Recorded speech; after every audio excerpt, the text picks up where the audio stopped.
Assalamualaikum warahmatullahi wabarakatuh. Rahayu, rahayu, rahayu. Alhamdulillah nih teman-teman, kita sekarang sama Mas Ferry lagi, sama Ayama. Jadi sekarang ini kita berada di salah satu tempat yang ikonik sih. Tempat yang ikonik itu berbagai macam cerita sih sebenarnya Mas Ferry. Banyak ya. Nah, jadi aku sempat beberapa tim kita juga bilang, ayo ke ke rest area yang itu katanya, ke tempat pabrik gula. Katanya itu serem sama angker katanya kan. Masa sih, aku bilang, karena beberapa kali kan aku sering mampir ke sini, ke waktu Jogja, Jakarta kan sering mampir ke sini. Angkernya di mana, aku bilang, kalau memang melihat ada dua rumah yang di belakang itu ya, kan kita pas masuk tadi kan ada ngeliat dua rumah terbengkalai banyak apa segala macam, rumputan gitu ya, itu memang terkesan angker, terlihat angker karena memang sudah nggak terawat gitu. Siang aja angker kelihatannya gitu kan. Ini sekarang kita siang ya? Sekarang siang. Nah, kita pengen tahu nih, pengen lihat langsung apakah seperti yang diceritakan atau enggak gitu loh, atau enggak. Dan kita pas datang ke sini memang ada sejarahnya. Memang ada sejarah. Sebelum kita masuk ke sejarahnya nih ya, buat teman-teman yang mungkin penasaran lokasi kita di mana, dan kita podcast yang siang di tempat yang sebenarnya ini ramai, banyak aktivitas di sini. Karena ini tuh rest area. Jadi sedikit cerita, ini tuh bekas pabrik gula yang dibangun pada zaman Belanda tahun 1908. 1908 ya. 1908 dibangunnya. Belum mendapatkan informasi kapan mulai terbengkalainya, itu belum dapat informasi, tapi yang jelas dibangun jadi rest area itu pertama kali beroperasi itu bulan Maret 2019, setelah tol ini tuh tol ke Jawa Tengah itu selesai dibangun ya. Jadi ini Banjar Atma namanya Banjar Atma. Rest area Banjar Atma kilometer 260B, letaknya di Kabupaten Brebes. Dan ini tuh rest areanya dibangun di lahan seluas kurang lebih 10,5 hektar, bekas si pabrik gula yang dibangun di zaman Belanda itu. Iya. Dan ini nih dijadikan cagar budaya karena apa? Karena bangunannya ini kan nih, kita lihat nih dari tahun 1900 itu batanya itu sedikit gepeng. Itu ciri khasnya tuh ya, batanya sedikit gepeng tapi kuat. Tapi kuat, nggak tahu sih, memang zaman dulu mungkin pembangunannya bagus. Nah, sama ada yang ngasih aku informasi, katanya ini sempat beroperasi itu sekitar 90 tahunan. Jadi kalau kata dia bilang itu dari 97 atau 1907, terus dia berhenti beroperasinya itu apa? 1998. 98. Lama juga ya? Lama. Berarti lama. Kalau yang tahu sejarah sekitar 90 atau tahunan. yang terutama yang kalau versinya dia ya, terutama yang lahir di era-era tahun 80-an pasti tahu tuh. Kemungkinan besar tahun 98 itu kan kita punya bencana global ya. Iya, bencana global. Dan Indonesia punya terkena dampak yang menorehkan sejarah pahit ya. Tahun 98. Nah, ini salah satu imbasnya. Dan jadi sebenarnya dibangunnya itu 1907, tapi mungkin baru disahkan, baru beroperasi itu 1908 ya. 1908. Terus ini berjalan hampir 90 tahunan, sekitar 90 tahunan, dan berhenti beroperasi banget. Ya 97 itu udah mulai ini nih. Udah mulai ringsek lah. Ya. Nah, berhenti operasinya itu 98. Nah, sejak itu kosong. Terus banyak penduduk setempat ini yang merasakan, karena bangunan Belanda ya Mas Fer, dimanapun tempat bangunan Belanda itu dirasakan seperti memiliki aura mistis yang tersendiri. Karena bangunan itu nggak semestinya, nggak sewajarnya dengan bangunan yang ada yang orang Indonesia bikin gitu. Ikonik. Mungkin kalau kita di Belanda, masa seluruh bangunan Belanda itu angker? Ya nggak juga kan? Nggak juga. Karena sesuatu hal yang jarang dilihat, sesuatu hal yang tabu untuk dirasakan, untuk dilihat itu akan memiliki pandangan tersendiri bagi masyarakat Indonesia. Terus gimana mitosnya? Apakah benar seperti apa yang diceritakan, apa yang diinformasikan? Karena saya dengar informasi juga, Mas Per, katanya orang di sini pada saat pertama kali buka rest area ini dioperasikan, itu ada yang pingsan mendadak gitu loh, ada yang kerasukan, tapi nggak sampai ngeberontak apa segala macam, mendadak seperti itu. Terus nggak ada rusuh gitu ya? Nggak rusuh. Ada juga yang mendengar sosok suara-suara makhluk di sini gitu loh, dan ada yang melihat beberapa makhluk itu berjalan seperti orang bekerja. Beberapa orang bekerja. Dan apakah memang ada gangguannya? Nah, kalau masalah gangguannya gitu kan kita nggak tahu nih, karena yang orang yang diganggu pun kita nggak sempat bicara langsung sama dia. Tapi apakah ada makhluk di sini? Ada. Banyak ya? Banyak, karena di daerah tengah ini kan kita di pusat apa namanya, perbelanjaan lah ya. Jadi buat informasi juga nih buat teman-teman yang mungkin belum pernah ke sini ya, atau next bakalan ada perjalanan khususnya Jakarta Jawa Tengah, Jawa Tengah Jakarta, Jawa Tengah Jakarta ya. Jawa Tengah Jakarta. Jawa Tengah Jakarta. Jalurnya dari Jawa ke Jakarta. Ada yang berencana bepergian mungkin pengen atau belum terlalu familiar dengan rest area Banjaratma ini, sedikit informasi, di sini tuh akhirnya dibangun pusat perbelanjaan, dan di sini tuh banyak banget UMKM. Nanti kita jalan-jalan sebentar ya, kita lihat UMKM-nya itu keren-keren banget. Produk jajanan, produk hasil bumi, hasil panen, hasil pertanian, dan juga kerajinan-kerajinan. Bahkan ada yang booth yang khusus itu melukis. Jadi satu lorong tuh lukisan semua ini keren banget. Nanti kita jalan-jalan. Tapi sebelum kita jalan-jalan, mungkin boleh Ayama dari hasil terawangan atau bisikan-bisikan itu bisa diceritakan sebenarnya apa aja sih, dan ada histori apa aja di sini. Dan kalau boleh tahu, yang tadi berbisik siapa? Ada ini. Boleh di-spill? Hah? Boleh di-spill? Itu ada bisik-bisik tetangga. Mungkin pasti pada penasaran, itu yang berbisik siapa itu? Boleh? Jadi dia itu ngakunya, ini pengakuan ya, yang namanya jin itu tuh bisa mengaku menjadi apa aja. Bahkan aku pernah spill, jin itu bisa jadi kata lembar sekali pun bisa gitu kan. Jadi pas kita memutuskan untuk yaudah yuk kita coba bahas tentang ini ya, bahas tentang sini. Beberapa saat itu aku diam dan mencoba untuk membuka portal. Aku coba cek di tempat-tempat seperti ini, dan benar dia itu masih bersemayam atau bersembunyi di dalam cagar yang belum dipugar, belum diapa-apain. Contohnya kayak di belakang kita, dia masih ada sembunyi di dalam batu-batu ini. Nah, tadi dia ngomong lah, katanya diinformasikan bahwa semuanya itu bukan dari gangguan jin. Kalau memang orang itu melihat sosok jin itu sendiri, itu memang frekuensi pikirannya itu hampir sama kayak jin. Jadi dia bisa melihat. Terus gimana dengan orang yang apa namanya mendadak pingsan? Itu karena kecapean, Mas Fer. Karena dari pagi dagang sampai malam capek. Makanya kita tuh selalu bilang ya, jangan gampang memfitnah jin. Kadang-kadang kalau ada kejadian pingsan, ada kejadian apa, barang yang kita ngerasa berpindah nggak pada tempatnya, terus lantas kita sebutnya, oh diganggu jin, itu namanya sama aja kita memfitnah jin. Memfitnah jin.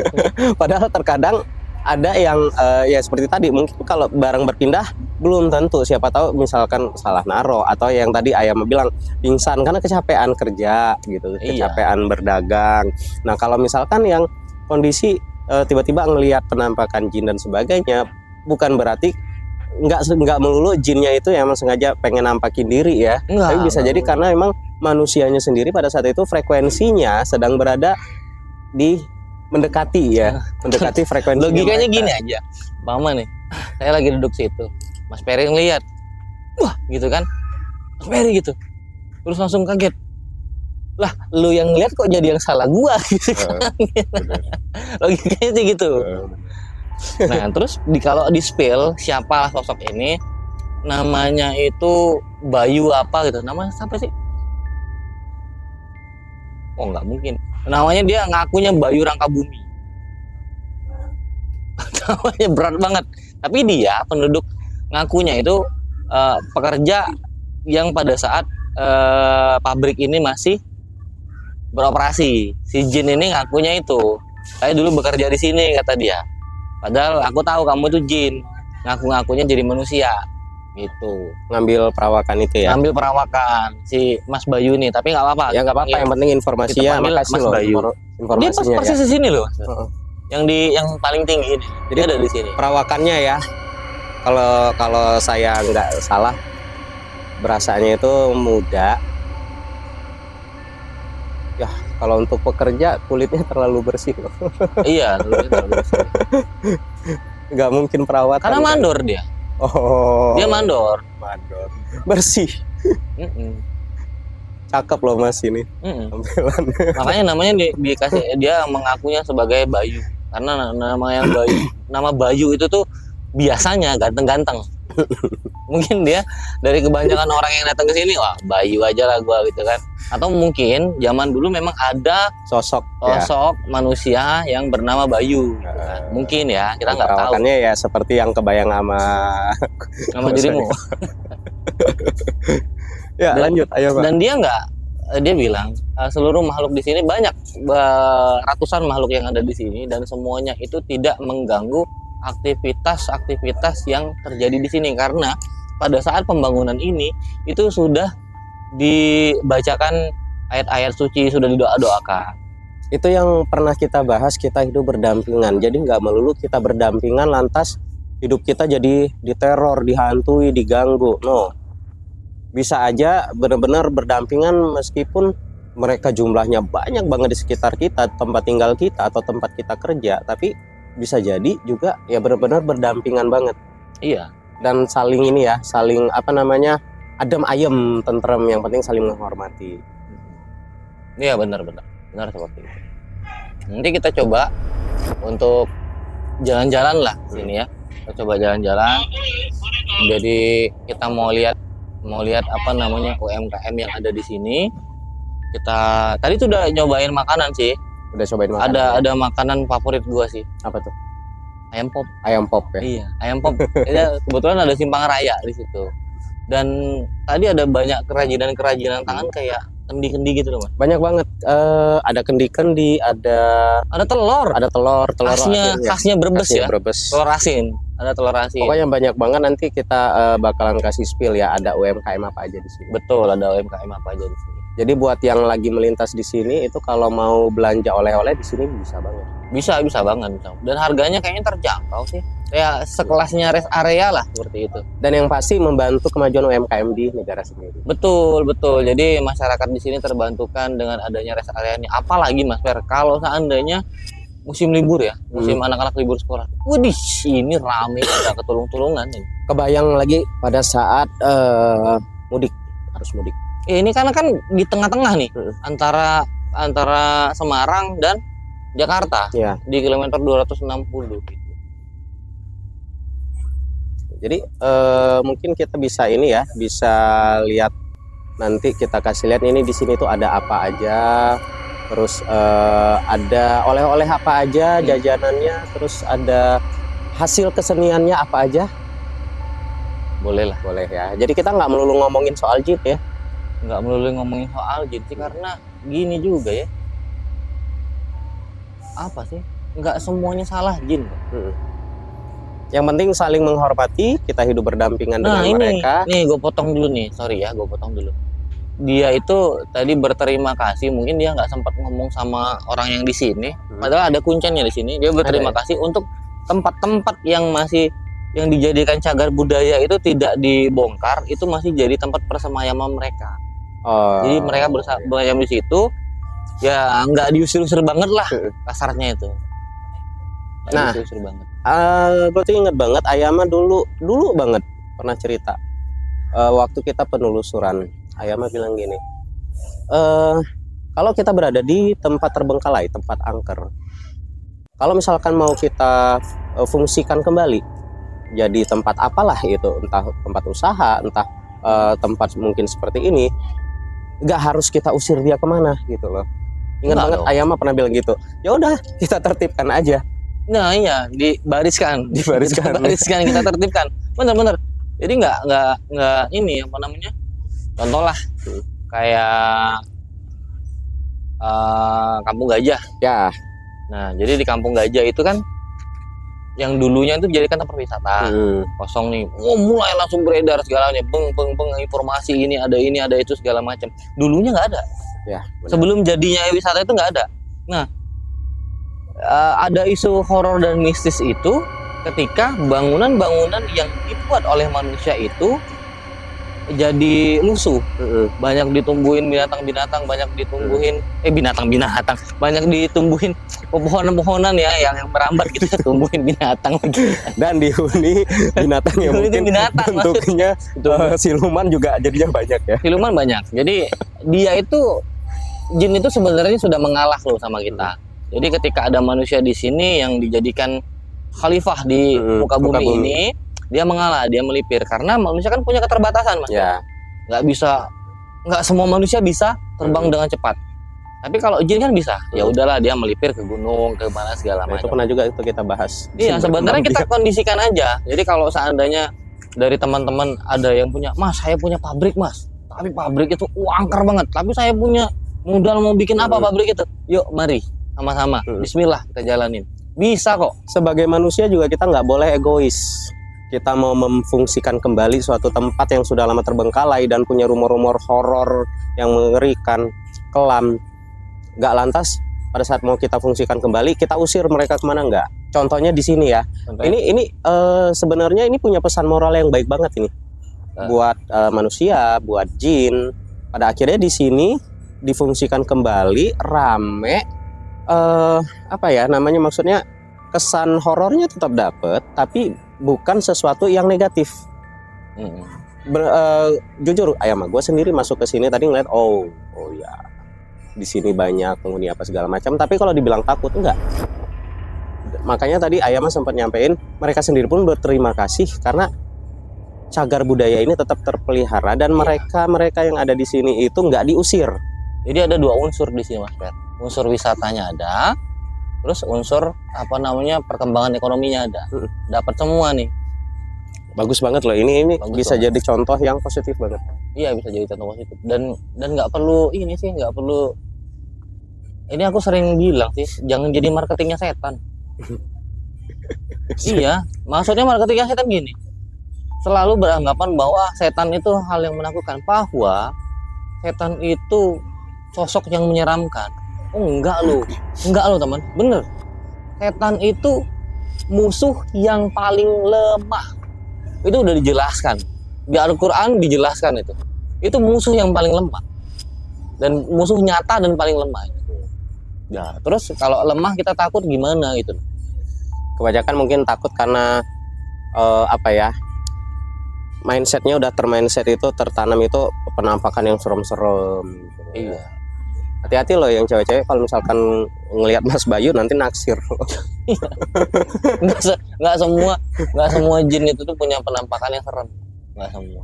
Ada yang cantik, ada yang ganteng, ada yang kayak kiai, ada yang kayak ya pocong segala macam itu. Hal yang menjijikkan dari manusia, yang menakutkan dari manusia itu manifestasinya bisa berubah jadi seperti itu. Ya, benar.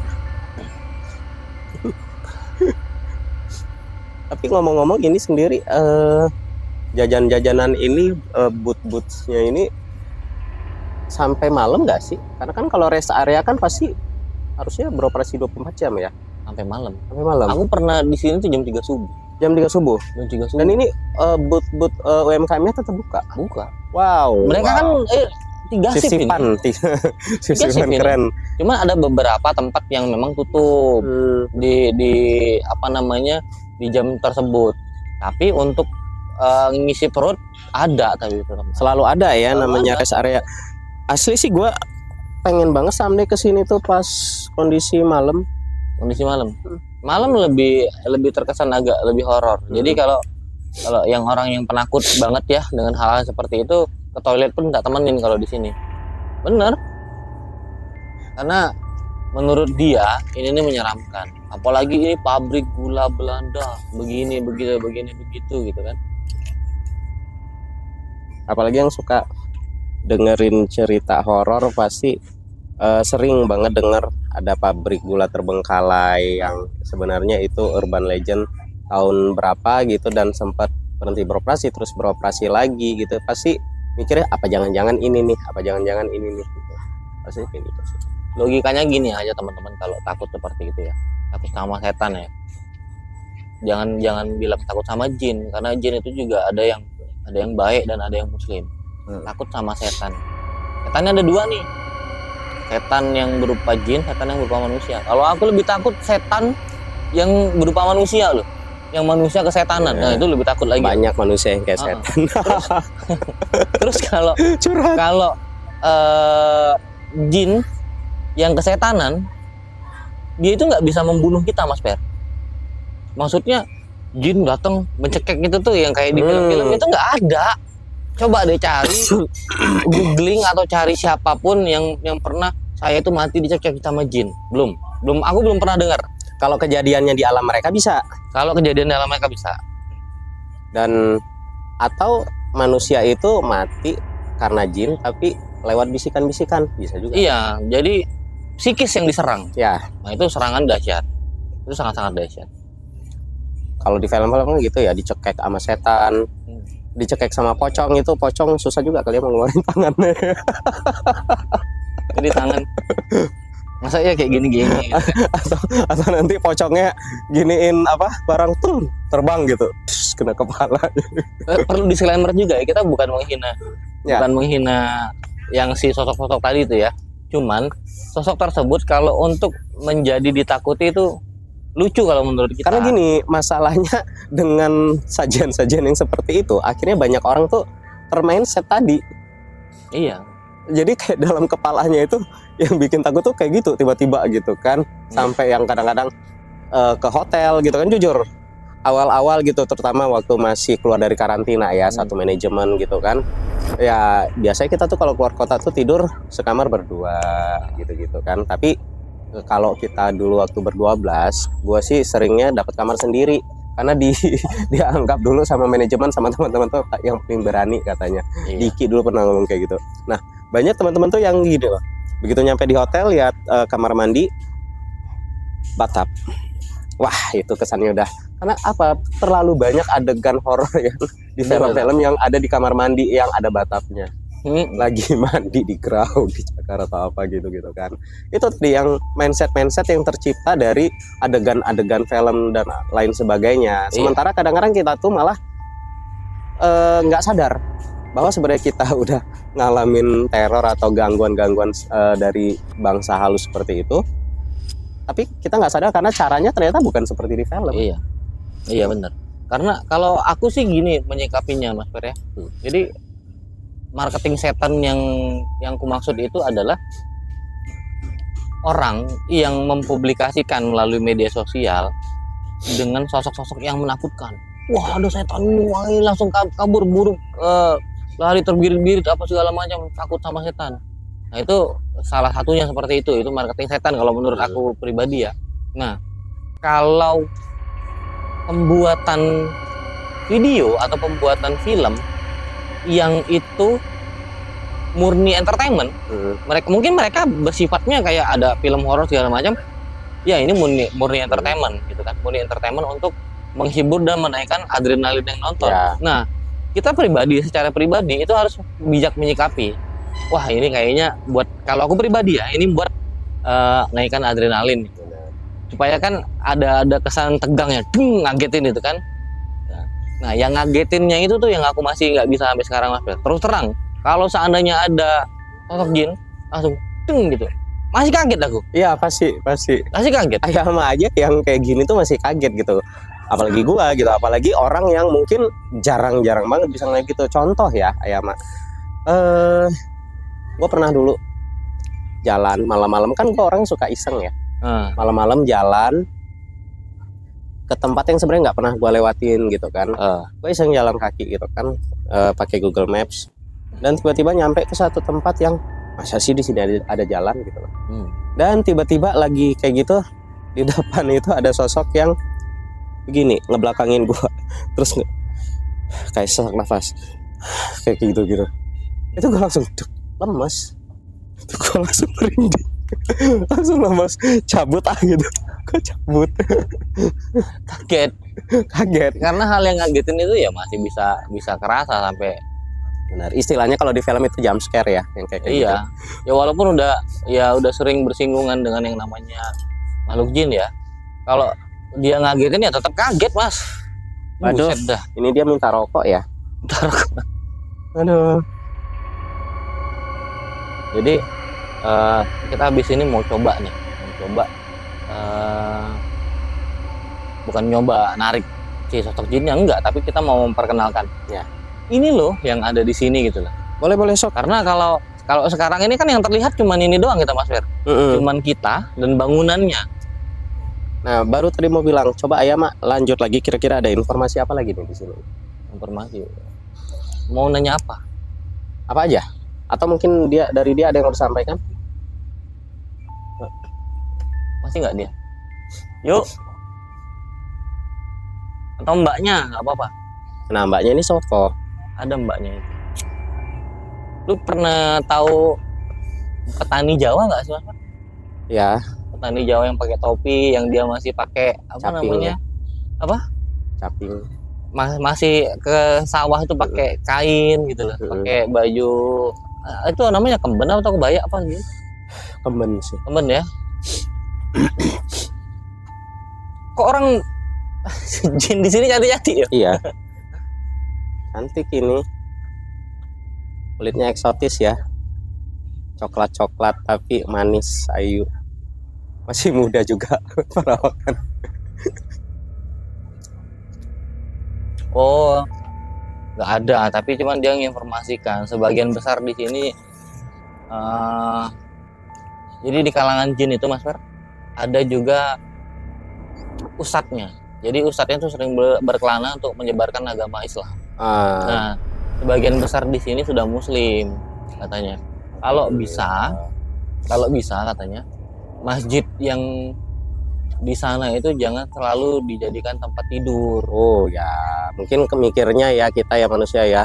Karena ini rest area, tempat istirahat di masjid, ya dijadiin tempat tidur malah. Ya sebenarnya sah-sah aja sih kalau memang benar-benar capek, nggak apa-apa. Tapi kalau di jamnya sholat ya sholat gitu aja. Ya. Ada lagi nggak, Mbak? Oh enggak. Tapi ngomong-ngomong, kenapa si Mbak Yu ini tampilannya petani Jawa ya? Nggak tahu. Apakah Jadi zaman dulu dulu di dekat bekerja sini di itu sini kayak tetap gitu ada ini kali ya? Ada lahan pertanian juga kali. Oh, memang di sini pertanian semua. Oh, luas, Mas Fer. Logikanya gini aja, pabrik gula. Gula kan banyak macamnya, ada entah dari jagung, entah dari tebu gitu kan. Dan kemarin itu emang di sisi satunya lagi. Jadi kan ini kan tol ya, rest area, makanya tadi saya bilang di sini itu kalau misalkan dari arah Jawa Tengah menuju Jakarta. Nah, kemarin itu pas kita berangkat, ini kita mau arah pulang Jakarta. Kemarin pas kita berangkat di sisi satunya emang sempat ngelihat pemandangan sekitar sini, emang masih ada tuh ini apa namanya? Kebun tebu, jagung juga ada. Dan padinya kayaknya baru panen deh. Padi juga banyak banget. Oke, nanti kita coba jalan-jalan. Terima kasih buat teman-teman sudah menonton video ini. Makasih juga buat Mas Bayu sama Terima kasih buat Mbak lagi, Mas Bayu dan mbaknya gitu loh. Udah ngasih informasi. Dan informasi itu wallahu alam kebenarannya, karena yang benar itu hanya Allah. Saksikan terus Babat Mistis, akan kita babat semua mistis-mistis tempat-tempat yang akan kita kunjungi. Kita coba gali informasinya, atau nanti coba kita mediumisasi sosok jinnya ke, ya siapa tahu ada yang mau jadi bersedia jadi partisipan. Kayak mau katanya kan, ya udah monggo. Bismillah, kita coba. Ya, sekarang kita jalan-jalan dulu ya. Kita jalan dulu sini ya. Thank you ya. Assalamualaikum warahmatullahi wabarakatuh. Rahayu, rahayu, rahayu.